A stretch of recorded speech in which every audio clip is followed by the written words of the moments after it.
नमस्कार विद्यार्थी भाइ बहिनीहरू, म तपाईहरुकै कक्षा 12 को ऐच्छिक नेपाली अन्तर्गत रहेको खण्डकाव्य खण्डमा रहेको मुना मदन खण्डकाव्यको विश्लेषण लिएर उपस्थित भएको छु। यस भिडियो मार्फत म तपाईहरुमाझ मुना मदन खण्डकाव्यको तत्त्वगत आधारमा विश्लेषण गर्नेछु। भिडियोलाई ध्यानपूर्वक सुनेर सामग्रीलाई उपयोगी बनाउनुहुनेछ भन्ने आशा गर्दछु।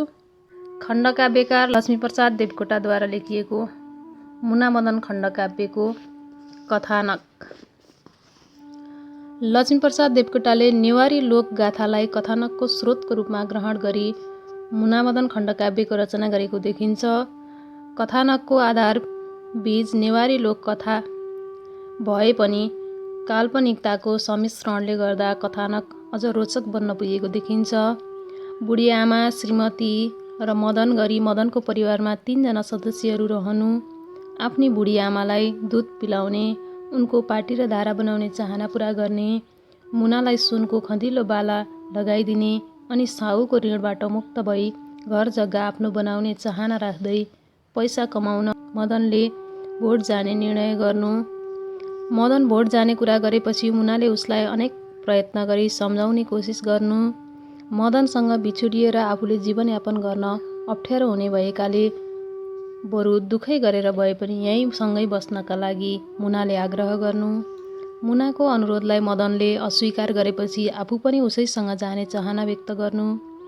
घरमा रहेकी बुढी आमाको हेरचाह गर्नुपर्ने भएकाले मुनालाई आफूसँग भोट लैजान नसक्ने कुरा मदनले व्यक्त गर्नु। आफ्नो पौरसत्व प्रदर्शन गरी धनार्जन गरेर आउने अभिलाषा बोकेर मदन भोटतिर लाग्नु।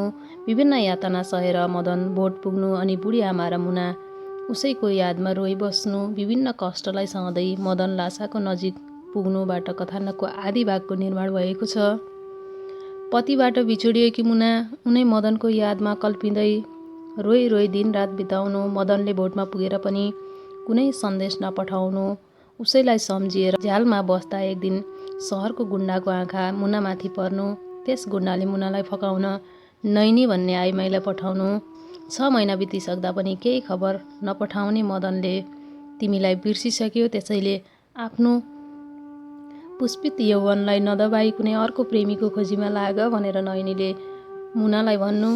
नैनीका यस्ता कुरा सुनेपछि आक्रोशित भएर मुनाले नैनी भाउजू तिमीले यस्ता कुरा मसँग नगर, सहरमा अरू केटीहरू छन् तिनैसँग गर भनी उसको प्रस्तावलाई ठाडै अस्वीकार गर्नु अनि आफ्नो गल्ती महसुस गरी मुनालाई हात जोडी नैनी आफ्नो बाटो लाग्नु। लासामा रहेको मदनलाई आफ्नो घर र मातृभूमिको सम्झना आउनु। आफूले आर्जन गरेको सम्पत्ति र सुनका थैला मिलाएर मदन एकाएक नेपाल फर्कने तरखरमा लाग्नु। यता घरतिर मुनाले भैँसीले आफूलाई लखेटेको अनि आफू हिलामा पछारिएको सपना देख्नु अनि मदनलाई केही विपत्ति पर्यो कि भनी आमालाई सुनाउनु। तर आमाले व्यापारमा व्यस्त भएकाले चिठी नपठाएको होला भनेर सम्झाउनु जस्ता घटनाबाट मध्य भागको निर्माण भएको छ। भोटमा काम गर्ने साथीहरूसँग मदन घरतिर आउँदै गरेको बेला मदनलाई बाटैमा हैजाले समात्नु। आफू ठिक हुने र साथीहरूसँग सँगै घर फर्कने चाहना व्यक्त गर्दा गर्दै पनि उसँग आएका साथीहरूले मदनलाई बाटैमा छाडेर हिँड्नु। रोगले सताएको मदन जङ्गलका बीचमा राति एक्लै हुनु। टाढाबाट राँको बालेर कुनै वस्तु मदनतिर आउँदै गर्दा त्यो देखेर मदन डराउनु। त्यो राँको लिएर आएको भोटेले मदनलाई एक्लै त्यस्तो अवस्थामा देखेपछि उठाएर आफ्नो घर लैजानु र वनबाट अनेक जडीबुटी खोजेर ल्याई मदनको औषधि उपचार गरी निको बनाउनु। आफू सन्चो भएपछि मदन आफ्नो घर परिवारका बारेमा भोटेलाई बताएर घरतिर जाने चाहना व्यक्त गर्नु। भोटेसँग आफूलाई सहयोग गरे बापत वनमा गाडेका 2 वटा सुनका थैलामध्ये एउटा थैलो लिनका लागि मदनले आग्रह गर्नु। तर सुनको कुनै उपयोगिता नभएको उल्लेख गरी भोटेले थैलो लिन अस्वीकार गर्नु। भोटेको परिवारलाई आशीर्वाद दिँदै मदन भोटेसँग बिदा भएर हिँड्नु। घरतिर मृत्युका दिन कुरिरहेकी मदनकी बुढी आमा रात दिन मदनलाई कल्पिएर ईश्वरलाई पुकारा गरी दिन बिताउनु। आफू मरेर गए पनि आमालाई सम्झिएर नरुनका लागि मदनलाई भनिदिनु भनी बुढी आमाले मुनालाई भन्नु। अर्कातिर घरतिर आउँदै गरेको मदन कुत्ती भन्ने ठाउँमा आइपुग्नु। बिसाई मारेर बस्दा पिपलको रुखमा आएर एउटा काग कराउनु अनि मदनले घरतिर केही आपत पर्यो कि भनेर सोच्नु। गुण्डाले मुनालाई आफ्नी बनाउनका लागि मदन लासमै मरेको भनी नक्कली चिठी पठाउनु। यस्तो खबर पाएपछि मुना मूर्छित हुनु र मूर्छा अवस्थामा नै उसको मृत्यु हुनु। आमा पनि विह्वल भएर पल्टिरहेकी हुनु। मदन घर आइपुग्नु अनि बेहोस भएकी आमालाई आफू आएको खबर दिन मदन हतारिनु। अनेक प्रयत्न गरी आमालाई बिउजाउन खोजे पनि आमाको अचेत अवस्थामा नै मृत्यु हुनु। मदनले आफ्नी प्राणप्यारी मुनालाई कतै नदेखेपछि उनका बारेमा आफ्नी दिदीसँग सोध्नु। दिदीले मुना मावल गएकी र उही नै बिरामी परेकी जस्ता कुरा सुनाउनु। मदन मुनालाई मावलमा नै भेट्न जान चाहनु अनि दिदीले मुना यस पृथ्वीबाट नै टाढा गइसकेको कुरा बताउनु। यस्तो घटना सुनेपछि मदन शोकाकुल बन्नु। आफ्नी मुनाका बारेमा सम्झना गर्दै दिदीसँग मदनले अनेक बिलौना गर्नु। अन्तिममा प्रेमको घडीमा तडपिएर मदन बिरामी पर्नु। वैद्यको उपचारले पनि सन्चो नभएपछि मदन मुनालाई भेट्न स्वर्गतिर लाग्नु खण्डकाव्यका अन्त्य भागमा पर्दछन्। यिनै घटनाक्रमहरूले कथानकको निर्माण भएको यो खण्डकाव्य वियोगान्तमा टुङ्गिएको दुखान्त काव्य बन्न पुगेको छ। खण्डकाव्यको विषयवस्तु। मुना मदन खण्डकाव्यको विषयवस्तुको पृष्ठधाराका रूपमा समाजलाई देख्न सकिन्छ। समाजमा घट्न सक्ने घटनालाई प्रस्तुत गरिएबाट यस खण्डकाव्यले वर्णन गरेको विषय सामाजिक हो। प्रस्तुत काव्यमा आत्मिक प्रेम, धन र मनको द्वन्द्व, मानवतावाद आदि मुख्य विषयवस्तुका रूपमा प्रयोग भएका छन्।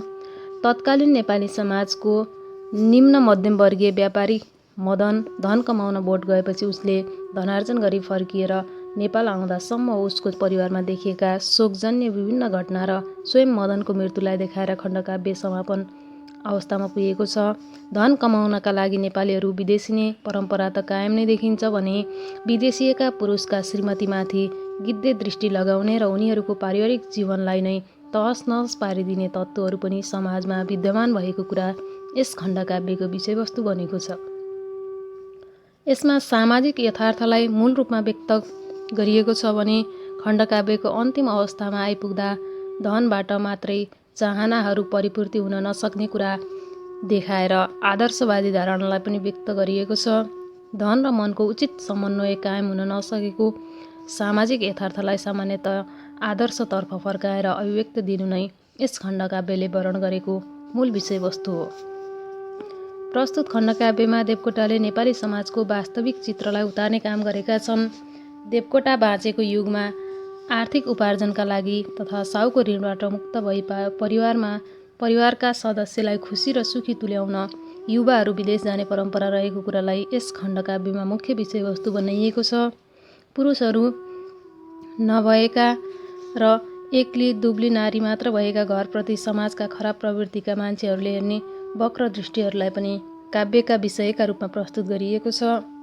लासाबाट फर्केको मदनलाई बाटामा हैजा लाग्दा उसका सहरिया साथीहरूले जङ्गलमा अलपत्र पारी छोडेको सन्दर्भका माध्यमबाट सहरिया मानिसहरूको व्यवहारलाई एवं बिरामी मदनलाई उपचार गरी जीवन दिएको ग्रामीण व्यक्ति भोटेका माध्यमबाट गाउँले मानिसको उदार मन र सहयोगी व्यवहारलाई देखाइएको छ। यस प्रकार नेपाली समाजको यथार्थ, सहरिया स्वार्थी प्रवृत्ति, ग्रामीण सहयोगी भावना, दुष्ट व्यक्तिका खराब प्रवृत्ति आदि नै यस काव्यका विषयवस्तुका रूपमा आएका छन्। पात्र विधान। मुना मदन खण्डकाव्यमा पात्रगत बहुलता पाइन्छ। नेवारी लोकगाथालाई विषयवस्तुको स्रोतको रूपमा ग्रहण गरेको एक काव्य भए पनि यसमा आएका पात्रहरू भने मौलिक खालका देखिन्छन्। यस खण्डकाव्यको प्रमुख नायक पात्रका रूपमा मदन आएको छ भने नायिकाका रूपमा मुना आएकी छिन्। सहायक सत पात्रका रूपमा आमा, दिदी र भोटे आएका छन् भने सहायक खल पात्रका रूपमा गुण्डा र नैनी आएको देखिन्छ। गौण पात्रका रूपमा वैद्य र मदनका साथीहरू आएका छन् भने भोटेका छोराछोरी र मदनका छिमेकी दाजुभाइहरू साङ्केतिक सूच्य पात्रका रूपमा आएका छन्। यहाँ प्रमुख र सहायक पात्रको चिनारी प्रस्तुत गरिएको छ। सर्वप्रथम मदनको चरित्र प्रस्तुत गर्दैछु। मदन यस खण्डकाव्यको नायक तथा प्रमुख पुरुष पात्र हो। खण्डकाव्यको आरम्भिक अवस्थादेखि अन्त्य अवस्थासम्म खण्डकाव्यको कथावस्तुसँग मदन पूर्णतः आबद्ध देखिन्छ। नेपाली समाजमा रहेका निम्न मध्यमवर्गीय जनताको प्रतिनिधित्व गर्ने पात्रका रूपमा मदन आएको छ। पारिवारिक उत्तरदायित्व बोध गरेको मदन कर्तव्यवान देखिन्छ। आफू सम्पन्न बन्न चाहने र आफ्नो परिवारलाई भौतिक सुख सुविधा प्रदान गर्नका लागि विदेशमा पैसा कमाउन जाने नेपाली युवाहरूको प्रतिनिधित्व यसले गर्दछ। ठुलो महत्त्वाकांक्षा बोकी धन कमाउने र आफ्नो गरिब परिवारलाई सम्भ्रान्त बनाउन चाहने पात्र हो मदन।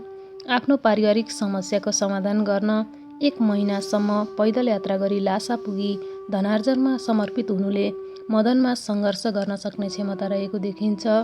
बीच बाटामा हैजा लागि बिरामी भएको मदनलाई भोटेले लगेर स्वस्थ बनाएपछि उसले आफूले अथक परिश्रम गरी ल्याएका सुनका थैला बाँड्ने कुरा गरेबाट मदन उदार हृदय भएको पात्र हो भन्ने कुरा थाहा पाउन सकिन्छ। यस काव्यमा आएको मदन असल पति, उद्यमी छोरा, तत्कालीन नेपालको निम्न मध्यमवर्गीय जीवनको प्रतिनिधित्व गर्ने पात्र हो। आफूले सङ्घर्ष गरेर जीवन व्यतीत गर्ने प्रयत्न गर्दा गर्दै पनि नियतिले ठगेको र नियतिसँगको युद्धमा पराजित भएको सत बहिर्मुखी पात्रका रूपमा मदन आएको देखिन्छ। मन र धनको सङ्घर्षबाट यात्रा आरम्भ गरी धन आर्जन गरेर मन प्राप्त गर्ने अभिलाषा बोकेको तर धन आर्जनमै बाटामा साथीहरूबाट छोडिएको र मायालु मन प्राप्त गर्ने असफल चाह राख्ने पात्रका रूपमा मदनको चरित्रलाई निहाल्न सकिन्छ। मदन एक मातृभक्त पुत्र, जिम्मेवार पति, राष्ट्रवादी युवक, व्यवहारिक, मानवतावादी, सङ्घर्षवादी, सङ्घर्षशील, गृहस्थ युवकका रूपमा देखिन्छ। मदन यस काव्यमा सत्, प्रमुख, अनुकूल, वर्गीय, परिवर्तनशील, बद्ध पात्रका रूपमा आएको छ। त्यसै गरी अब मुनाको चरित्र चित्रण गर्दैछु। मुना यस खण्डकाव्यकी नायिका अर्थात् प्रमुख नारी पात्र हो। मुना खण्डकाव्यको आदिदेखि अन्त्यसम्म पूर्णतः आबद्ध पात्र हो। नेपालबाट विदेशमा धन कमाउन जाने युवकका श्रीमतीहरूले खेप्नुपर्ने समस्यालाई मुनाले खेप्दै आएकी छ। त्यसैले यो त्यस्ता वर्गको प्रतिनिधित्व गर्ने प्रतिनिधि पात्रका रूपमा देखिन्छे। धन कमाएर भौतिक सुख सुविधाले सम्पन्न बन्न चाहने आफ्नो पति मदनका विचारका विपरीत साग र सिस्नु खाएर यही देशमा पौरख देखाउनु पर्ने आदर्शवादी अवधारणा मुनाको चरित्रबाट झल्किएको पाइन्छ। पति विदेशिएपछि समाजका भ्रष्ट कलङ्क व्यक्तिले उसको सतीत्व हरण गर्नका लागि निकै ठुलो प्रयास गर्दछन्। तर आफ्नो नारी अस्मितालाई अक्षुण्ण राख्न सफल नेपाली नारीहरूको प्रतिनिधित्व यसले गर्दछ। आफ्नो कर्तव्यबाट विचलित नभई भौतिक सुख सुविधालाई पछाडि धकेल्दै निरन्तर परिवारको सेवामा समर्पित हुने, धनभन्दा मनलाई उच्च स्थानमा राख्न चाहने सत् अन्तर्मुखी कविको जीवन दृष्टिको वक्ता वा मुखपात्रका रूपमा मुना यस खण्डकाव्यमा आएकी छ। मुना आदर्श नेपाली नारी, आदर्श पत्नी, आदर्शशीलवती बुहारी, पतिव्रता नारी, धनलाई भन्दा मनलाई जीवनको उच्चतम प्राप्ति ठान्ने, पीडा र सङ्कट बेहोरेका निम्न मध्यमवर्गीय नारीको प्रतिनिधि पात्र हो। खण्डकाव्यको आदिदेखि अन्त्यसम्म आफ्नो विचारमा हलचल नल्याउने स्थिर अडिग पात्रका रूपमा मुना चिनिन्छे। मन र धनको द्वन्द्वमा मदनको धनवादी अवधारणाले विजय हासिल गरी भोटतर्फ लागे पनि मुनाको हातका मैला सुनका थैला के गर्नु धनले भन्ने कथनबाट काव्यान्तमा मदन आहत बन्नुले धनरूपी चाहना परिवर्तन हुन पुगी मनरूपी चाहनाको विजय हुन पुगेको छ। मुना यस कथा काव्यमा सत्, अनुकूल, वर्गीय, स्थिर, बद्ध पात्रका रूपमा देखिन्छे। त्यसै गरी अर्को पात्र रहेका छन् भोटे। मुना मदन खण्डकाव्यमा आएको भोटे सहायक पुरुष पात्र हो। भोटबाट घरतिर फर्केर आउँदा बीच बाटोमै हैजा लागेर मरणासन्न अवस्थामा पुगेको मदनलाई भेट्टाएर आफ्नो घर लगी औषधोपचार गर्ने भोटे देवकोटाको मानवतावादी धारणा व्यक्त गर्ने पात्र हो। खण्डकाव्यमा यसको भूमिका धेरै देखिँदैन, तर जति भूमिकामा भोटे आएको छ त्यो सबै अत्यन्तै उच्च र सराहनीय देखिन्छ। सहरिया वातावरणबाट प्रेरित नभएको निश्चल निस्वार्थ भावनाले ओतप्रोत भएको भोटेको चरित्रमा आदर्शवादिताको उच्च चुली चुलिन पुगेको छ।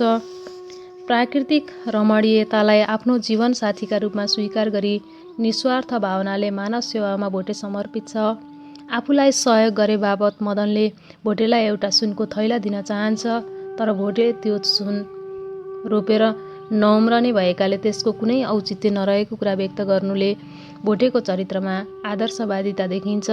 गीताको कर्मवादी अवधारणा अनुसार कर्म गर तर फल दिने अर्कै व्यक्ति भएकाले फलको अपेक्षा नगर भन्ने मान्यता बोकेको कर्मवादी पात्रका रूपमा भोटे चिनिन्छ। सामान्य मानिसले व्यावहारिक जीवनमा गर्ने सहयोग र परोपकार भन्दा भोटेले दर्शाएको मानवतावाद र त्यागको भावना बढी देखिन्छ। त्यसैले देवकोटाको चारित्रिक अवतारका रूपमा भोटे आएको छ। भोटेले यस काव्यको नायक मदनलाई सहयोग गर्नुले यो सहायक सहयोगी पात्र बन्न पुगेको छ। त्यसै गरी अनुकूल सहयोगी भावना बोकेको परोपकारी मानवतावादी आदर्शवादी व्यक्तिको प्रतिनिधित्व गर्ने पात्रका रूपमा भोटे आएको देखिन्छ। भोटे यस काव्यमा सत्, सहायक, अनुकूल, वर्गीय, बद्ध पात्रको रूपमा आएको छ। त्यस्तै अन्य पात्रहरू मुनामदन खण्डकाव्यमा माथि उल्लेख गरिए भन्दा अन्य पात्रहरूको प्रयोग पनि देख्न सकिन्छ। त्यस्ता पात्रहरूले पनि नेपाली समाजका विभिन्न वर्गको प्रतिनिधित्व गरेका छन्। मुनामदन खण्डकाव्यमा आएकी मदनकी आमाले खासै उल्लेख्य भूमिका त देखिँदैन, तर छोराहरू विदेशिएका कारणले गर्दा तिनैको स्मरण गरी तडपिएर बस्ने नेपाली निम्न मध्यमवर्गीय जीवनको चित्र यिनको चरित्रमा पाइन्छ। उनी वात्सल्यमयी, मायालु, आदर्श ममता र आदर्श सासूका रूपमा खण्डकाव्यमा आएकी छन्। मदनलाई सम्झाउनका लागि आएकी पात्रका रूपमा दिदीलाई चिनिन्छ। उनले वेदान्त दर्शनमा आधारित भएर मदनलाई जीवनको व्याख्या सुनाएकी छन्। त्यसै गरी यस खण्डकाव्यमा आएका गुण्डा र नैनी खल पात्र हुन्। यिनैका कारणबाट खण्डकाव्य वियोगान्त अवस्थामा पुगेको छ। यिनीहरू सहरिया सामन्ती सभ्यताको प्रतिनिधित्व गर्ने धन केन्द्रित भोगविलासीमा जीवन बिताउन चाहने जीवनको अस्तित्वबोध नभएका असत् पात्र हुन्। नारी भएर नारीको अस्मितासँग खेलबाड गर्न चाहने नैनी नेपाली समाजमा रहेका चरित्रहीन नारीको प्रतिनिधि पनि हो। भोटबाट मदन सँगसँगै घर आएका साथीहरू नैतिकता र मानवतावादी चेतना नभएका स्वार्थी सामन्ती प्रवृत्तिबाट डोहोरिएका पात्रहरूका रूपमा देखिन्छन्। खण्डकाव्यको परिवेश प्रस्तुत खण्डकाव्यमा विषयवस्तुलाई सहयोग पुर्याउन सक्ने किसिमको परिवेश चित्रण पाइन्छ। काठमाडौँदेखि लासासम्मका विभिन्न भौगोलिक धरातलहरू स्थानगत परिवेशका रूपमा आएका छन्। काठमाडौँ र लासा सहरको चित्रणमा कविले विशेष जोड दिएको पाइन्छ। काठमाडौँ र लासा सहरको चित्रणमा कविले विशेष जोड दिएको पाइए पनि बीचबीचमा प्राकृतिक रमणीयता विद्रूपतालाई पनि यथोचित रूपमा उतार्ने प्रयत्न गरेका छन्। प्रकृतिको मानवीकरण गर्ने र मानवको प्रकृतिकरण गर्ने दोहोरो समन्वयात्मक अभिव्यक्ति यस काव्यमा पाइन्छ। खण्डकाव्यमा समाज, संस्कृति र प्रकृतिको त्रिकोणात्मक प्रस्तुतिमा चासो दिइएको छ। यस खण्डकाव्यमा आएको कालिक परिवेशका रूपमा तत्कालीन राणा शासन अवस्थालाई लिन सकिन्छ। यस खण्डकाव्यको कथावस्तु प्रवाहित भएको समयावधि 6-7 महिनाको छ। लासा जाँदा त्यहाँ देखा परेको बौद्धिक संस्कृतिको झलक, घ्याङघुङे घण्टा गुम्बा, शिर खौरेका भोटेका गुरु, सुनमा कुँदेको बुद्धको मूर्ति जस्ता कुराको अभिव्यक्तिबाट पाइन्छ। ईश्वरलाई सम्झेर चित्त बुझाउने, कृष्ण र राधा झुलन खेलेको कुरा, स्वर्ग जाने कुरा, शिव र पार्वती जस्ता पौराणिक देवी देवताको वर्णन र हिन्दू धर्म संस्कृतिसँग सम्बन्धित पक्षलाई पनि खण्डकाव्यमा उठाइएको छ। गरिबीले व्याप्त सम्भ्रान्त बन्न चाहने, झुटको जालो फिँजाएर आफ्नो चाहना परिपूर्ति गर्ने, झुटको खेतीमा बाँच्ने जस्ता विभिन्न कुरालाई उठाएर नेपाली समाजको झल्को दिइएको छ। झरना, हिमाल, डाँडा पाखा, पर्वत, ऋतुको परिवर्तन, हिमपात जस्ता विषयको चित्रण गरी प्राकृतिक सौन्दर्यलाई पनि परिवेशका रूपमा उठाइएको छ। यिनै विविध परिवेशले सहरी या व्यापारी सभ्यताप्रति विकर्षण जगाएर ग्रामीण निश्चल प्राकृतिक सभ्यताप्रति आकर्षण गराउन चाहने देवकोटाको अभिष्ट यहाँ मुखरित भएको देखिन्छ। खण्डकाव्यको केन्द्रीय कथ्य अथवा मुख्य विचार। मुनामदन खण्डकाव्यको मुख्य विषय प्रेम हो। यसका साथै धन र मनको द्वन्द्वलाई पनि यस काव्यमा देखाइएको छ। यसमा आमा छोराको प्रेम, पति पत्नीको प्रेम, सासु बुहारीको प्रेम, मानव मानवको प्रेम, दिदीभाइको प्रेमलाई प्रस्तुत गरिएको छ। त्यसै गरी यसमा प्रेमलाई घाइते तुल्याउने काम आर्थिक विपन्नता र धनप्रतिको आकर्षणले गरेको छ। यसमा अध्यात्मवादी मन र भौतिकवादी धनको पक्षमा क्रमशः मुना र मदन देखिएका छन्। मदन काव्यको सुरुमा धन कमाउने उद्देश्य लिए तथा आमा र पत्नीका इच्छा पूरा गर्ने अठोट बोकेर भोट जाने निर्णय गर्छ। धनलाई तुच्छ ठानेर अभाव भए पनि सँगै बस्ने मुनाको चाहना र उनको हातका मैला सुनका थैला के गर्नु धनले, सागर सिस्नु खाएको बेस आनन्दी मनले भन्ने मुनाको अध्यात्मवादी धारणालाई कुल्चँदै मदन भोट जान्छ। भोटबाट प्रशस्त धन कमाएर फर्के पनि मदनले मुनालाई भेट्न समेत पाउँदैन र आमासँग बोल्न पाउँदैन। मुना र आमा दुवै मदनसँग बिछोडिन्छन्। धनको पछि दौडदा आफ्नो पारिवारिक सुख शान्ति तहस नहस भएको ठानेर मदनलाई मुनाको अर्थीले छातीमा पोल्न थाल्छ र गलामा लाग्यो, मुटुमा घुस्यो अमृत वचन भन्दै आफ्नो धनको मोहले नै आमा र पत्नी गुमाउन पुगेको ठान्छ। यसरी यहाँ देवकोटाले मुना र मदनका माध्यमबाट धन र मनको द्वन्द्व देखाएर सुरुमा मदनलाई भोट प्रस्थान गराई धनको विजय गराएका छन् भने अन्त्यमा धनकै कारणले परिवारमा दुःखद अवस्था सिर्जना भएको देखाएर तथा मदनकै मुखबाट भन्न लगाएर मनको जित गराएका छन्। धनको लोभमा पर्दा पारिवारिक सुख शान्ति तहस नहस भएको देखाएर देवकोटाले आफूलाई मनका पक्षमा उभ्याएका छन्। कविले सागर र सिस्नुका खुवाइमा सुख देख्ने सन्तोषी विचार र गरिबीमा सुख नदेख्ने पुरुषार्थी विचारको द्वन्द्व देखाउँदै पुरुषार्थी विचारको अस्थायी विजय र स्थायी पराजय तथा सन्तोषी विचारको अस्थायी पराजय र स्थायी विजय देखाएका छन्। धनले अन्धो बनेको मदनलाई बाटामा हैजा लाग्ने, स्वार्थी साथीहरूले परित्याग गर्ने, गरिब भोटेले सेवा गर्ने जस्ता घटनाहरू ल्याएर मदनलाई मनवादी विचारको पोल्टोमा हालिदिएका छन्। प्रस्तुत खण्डकाव्यमा देवकोटाको चिन्तन सहायक पात्र भोटेका माध्यमबाट व्यक्त गरिएको छ। यसका लागि देवकोटाले लासाबाट घर फर्केको मदनलाई बीच बाटामा हैजा लागेको सन्दर्भ ल्याएका छन्। मदनलाई हैजा लागेपछि धनीमानी स्वार्थी मानवता नभएका मदनका साथीहरूले उसलाई बीच बाटोमै छोडेर घरतर्फ लाग्छन्। मृत्यु र जीवनका दोसाँधमा रहेको मदनलाई कतैबाट आइरहेको भोटेले देखेर आफ्नो घर लगी उपचार गरी निको पार्छ। मदन निको भएपछि घर फर्कने बेलामा आफूलाई सहयोग गरेको भोटेलाई गुणका बदला सुन उपहार दिन खोज्छ। तर निस्वार्थी निश्चल परोपकारी भावना भएको भोटेले रोपेर सुन उम्रन्न क्यार के गर्छ सुनले, रोपेर राख्यो पछि पो खान्छ यो तिम्रो गुणले, गुणको सट्टा लिँदैन हामी सम्झेर जाऊ न भन्दै लिन अस्वीकार गर्छ। यहाँ देवकोटाले ग्रामीण परिवेशमा हुर्केका मानिसहरू परोपकारी, निस्वार्थी, सहयोगी र उदार स्वभावका हुने कुरा देखाएका छन्। यहाँ सहरिया सभ्यतामा हुर्केका मदनका साथीहरू दानवीय स्वभावका भएका तथा मानवता नभएका व्यक्तिका रूपमा देखिएका छन् भने भोटे मानव सेवालाई महान धर्म ठान्ने मानवतावादी व्यक्तिका रूपमा देखिया परेको छ। देवकोटाले भोटेले मदनलाई गरेको क्रियाकलाप देखाएर आफ्नो मानवतावादी चिन्तनलाई देखाएका छन्। धनले मान्छेको मनलाई पापी तुल्याउँछ भने धनदेखि टाढा रहेको मानवतावादी प्राकृतिक स्थलमा मानवीय मनको स्वच्छता भेटिन्छ भन्ने स्वच्छन्दतावादी मानवतावादी दृष्टिकोण व्यक्त भएको छ।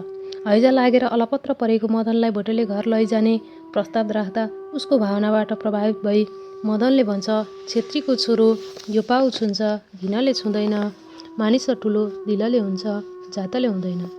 यस काव्यमा धन र मनको द्वन्द्व तथा मानवतावादी विचारका अतिरिक्त अन्य कुराहरू पनि प्रस्तुत भएका छन्। खानु र पिउनु जीवन भए जिउनु हरेके, पछिको आशा नभए कठै मानिस रहेके भने खानु न पिउनु जस्ता भौतिक क्रियाकलाप मात्र जीवन भए जिउनु व्यर्थ भए जस्तै पछिको आशा नराख्ने मानिस व्यर्थ हुन्छ भन्दै आशावादी जीवन दृष्टि व्यक्त गरेका छन्। मासुको फुल ओइलेर जान्छ मट्टीमा मिल्दछ, अरू नै फुल पृथ्वी पारी स्वर्गमा फुल्दछ भन्दै मृत्यु निश्चित भएकाले यसमा सुर्ता मान्न नहुने र स्वर्गमा गएर पुनर्जन्म हुने कुरा गरी देहको नश्वरता र आत्माको अमरता अध्यात्मवादी दृष्टिकोण व्यक्त गरेका छन्। खानु र पिउनु जस्ता क्रियाकलाप मात्र जीवन भए जिउनु व्यर्थ छ र परत्रको आशा नराख्ने मानिस हुनु पनि व्यर्थ छ भन्ने कुरा खुलस्त पार्दै मनको बत्ती काले तनको बलि दिई स्वर्गको प्रसाद पाउन कर्ममै ईश्वरलाई पूजा भन्ने नैतिक कथ्य पनि व्यक्त गरेका छन्। त्यसै गरी गुण्डाका माध्यमबाट पुरुष नभएका घरका नारीहरूलाई पुरुष प्रधान समाजले हेर्ने दृष्टिकोण, नैनीका माध्यमबाट वियोगिनी पत्नीलाई गरिने व्यवहारलाई पनि देखाइएको छ। यस प्रकार यस खण्डकाव्यमा मुना र मदनको आत्मिक प्रेमलाई विषयवस्तु बनाई धन भौतिक वस्तु हुनाले छिट्टै समाप्त हुन्छ भने प्रेम आत्मिक वस्तु हुनाले परत्रसम्म समेत अमर रहन्छ भन्ने कुरा व्यक्त गरेका छन्। भौतिकवादी धनलाई अध्यात्मवादी मनका अगाडि घुँडा टेकाएर देवकोटाले धनलाई तुच्छ ठान्ने आफ्नो दृष्टिकोण व्यक्त गरेका छन्। त्यसै गरी मानव सेवा नै महान धर्म भएकाले मानवले आफूलाई मानव सेवामा समर्पित गर्नुपर्ने सन्देश यस काव्यमा व्यक्त भएको छ। लय विधान। मुना मदन खण्डकाव्यको रचना लोक प्रचलित झ्याउरे वा लोकलयमा आधारित भएर गरिएको छ। यस खण्डकाव्यमा लोकलयका अधिकांश पूर्ण पङ्क्ति र केही आंशिक पङ्क्तिको आयोजना पाइन्छ। काव्यमा लयात्मकता ल्याउनका लागि अन्त्यानुप्रासको उचित विन्यास गरिएको छ र खण्डित पङ्क्तिहरूमा पनि पूर्ववर्ती पङ्क्तिहरूसँग मिल्ने किसिमबाट अन्त्यानुप्रास मिलाइएको छ। अधिकांश स्थानमा पङ्क्तिद्वयगत अन्त्यानुप्रासको विनियोजन पाइन्छ भने कतिपय स्थानमा 3 वटा पङ्क्तिका बीचमा अन्त्यानुप्रास कायम गरिएको छ। अन्तरानुप्रासको मात्रा स्वल्प भए पनि तिनीहरूको उचित विन्यासले गर्दा प्रस्तुत खण्डकाव्य ज्ञात्मक बन्न पुगेको छ। भाषा शैली। मुना मदन खण्डकाव्यमा सरल, सहज र स्वाभाविक किसिमको भाषा शैली उपयोग गरिएको छ। यस खण्डकाव्यमा देवकोटाले प्रयोग गरेको भाषा शैली मनोहर र मधुर किसिमको देखिन्छ। अत्यधिक मात्रामा तद्भव शब्दको प्रयोग गरी त्यसकै सेरोफेरोमा तत्सम र आगन्तुक शब्दलाई विन्यास गरिएको छ। सरलता, प्रसादमय शैली र वैदर्भिक गुणको प्रयोगले गर्दा भाषाशैली मनमोहक बनेको छ। तद्भव र आगन्तुक शब्दको प्रयोगले गर्दा मध्यम स्तरको भाषाशैली देखिन्छ। त्यस्तो मध्यम शैली सुकोमल र भावात्मक किसिमको बन्न पुगेको छ। फुलारू, वर्षालु जस्ता देवकोटेली स्वनिर्मित शब्दहरूको प्रयोगले उनका निजी विशेषताहरूलाई झल्काएका छन्। यस खण्डकाव्यको विषयलाई अगाडि बढाउने क्रममा संवादात्मक ढाँचाको प्रयोगले नाटकीय शैली निर्मित हुन पुगेको छ। स्थानगत वर्णनका लागि होस् वा प्राकृतिक चित्रणका लागि देवकोटा स्वयं उपस्थित भई विवरणात्मक र वर्णनात्मक शैलीको उपयोग पनि गरेका छन्। कवि प्रणोक्ति र कवि निबद्ध प्रणोक्ति दुवै कथन ढाँचाले दोहोरो अभिव्यक्तिमा प्रस्तुत खण्डकाव्य सिर्जित छ। खण्डकाव्यको शीर्षकीकरण अर्थात् शीर्षक सार्थकता। प्रस्तुत खण्डकाव्यको शीर्षक मुना मदन राखिएको छ। मुना र मदन दुईवटा नामपदको संयोग हुँदा मुना मदन बन्दछ। मुना यस खण्डकाव्यमा आएकी प्रमुख नायिका हो भने मदन यस खण्डकाव्यको नायक हो। यिनै दुई पात्रलाई केन्द्रीयता प्रदान गरी पात्र विधानका आधारमा शीर्षकीकरण गरिएको छ। यिनै दुई प्रेमी प्रेमिकाका माध्यमबाट सामाजिक, सांस्कृतिक, प्राकृतिक पक्षको प्रस्तुति, धन र मनका बीचको द्वन्द्व र मानवतावादी स्वर सुसेल्न देवकोटा समर्थन भएका छन्। खण्डकाव्यकार देवकोटाले मुना र मदनको बीचमा देखिएको द्वन्द्वलाई सफल रूपमा अगाडि बढाएका छन्। यिनै दुई पात्रलाई केन्द्रीय रूपमा स्थापना गरी यिनलाई नै मियो बनाएर सम्पूर्ण खण्डकाव्य अगाडि बढाउने कार्य गरिएको हुनाले यस खण्डकाव्यको शीर्षक पात्र विधानका आधारमा सार्थक र उपयुक्त देखिन्छ।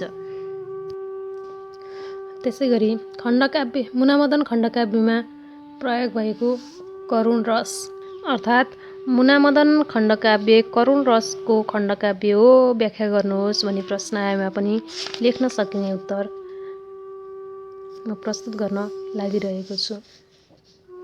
मुनामदन खण्डकाव्यमा मुख्य भावका रूपमा शोक प्रकट भएको छ। प्रस्तुत खण्डकाव्यमा नायक मदन र नायिका मुनालाई आलम्बन विवाह बनाइएको छ। यस खण्डकाव्यमा सुरुतिर वियोगको पीडा नायिका मुनाले अद्भुत गरेकी छन् भने अन्त्यमा नायक मदनले पत्नी वियोगको पीडाको अनुभूत गरेको छ। यस खण्डकाव्यमा सुरुतिर वियोगको पीडा नायिका मुनाले अनुभूत गरेकी छ भने अन्त्यमा नायक मदनले पनि वियोगको पीडाको अनुभूत गरेको छ। यस खण्डकाव्यको सुरुमा बुढी आमा र यौवना श्रीमती मुनालाई छाडेर मदन बोट जान लागेको कारुणिक अवस्था देखाइएको छ। मदन भोटबाट फर्कने क्रममा बाटामा हैजा लाग्नु, साथीभाइले छोडेर जानु, मदनले घरको स्मरण गर्दै छाडेर नजान अनुनय गर्नु, मदनलाई भोटेले घरमा लगेर औषधि उपचार गर्नु जस्ता पीडाजन्य परिवेशहरूले पनि करुण रसको अभिव्यञ्जना गरेका छन्। लासाबाट फर्कने क्रममा बाटामा हैजा लागेको मदनलाई साथीहरूले छाडेर गएपछि मदनको अनुरोधमय भनाई त्यहाँको रात्रिकालीन परिवेशले पाठकका मनमा करुणाको मूल फुट्दछ। मदन घरमा आइपुगेपछि आमा र पत्नीको मृत्युको समाचारले उसको मनोदशामा प्रभाव पारेको छ। आमा र पत्नीलाई सुखी र खुसी बनिदिनका लागि लासा पुगी धनार्जन गरेर फर्केको मदनले मुना र आमा दुवैलाई सदाका लागि गुमाउनु परेको अवस्था काव्यमा वर्णन गरिएको छ। यस प्रकारको काव्यको प्रारम्भ पीडादायी अवस्थाबाट भएको र काव्यको अन्त्यमा आइपुग्दा मुना र मदनकी आमाको मृत्यु तथा असह्य पीडाका कारणबाट मदनको पनि मृत्यु हुनु जस्ता घटनाक्रमका कारण यो काव्य करुण रसको काव्य बन्न पुगेको छ। मुना मदन खण्डकाव्य करुण रसको प्रयोग भएको उत्कृष्ट खण्डकाव्य हो। प्रस्तुत खण्डकाव्य करुण रस प्रधान रहेको तथा नायक र नायिकाको बिछोड र वियोगको चित्रण गरिएकाले यसमा शोक स्थायी भाव रहेको छ। यस खण्डकाव्यको प्रारम्भले विप्रलम्ब करुणतर्फ सङ्केत गरे तापनि वियोगमा नै काव्यको अन्त्य गरिएकाले र पुनर्मिलनको सम्भावना पनि नरहेकाले वियोगान्त खण्डकाव्य बनेको छ। त्यसैले प्रस्तुत काव्यमा शोक स्थायी भाव करुण रसका रूपमा निष्पन्न भएको छ। त्यसैले गर्दा यस खण्डकाव्यलाई करुण रसको खण्डकाव्य भन्न सकिन्छ। हवस् त विद्यार्थी भाइ बहिनीहरू, भिडियोलाई यतिमै अन्त्य गरेको छु। धन्यवाद।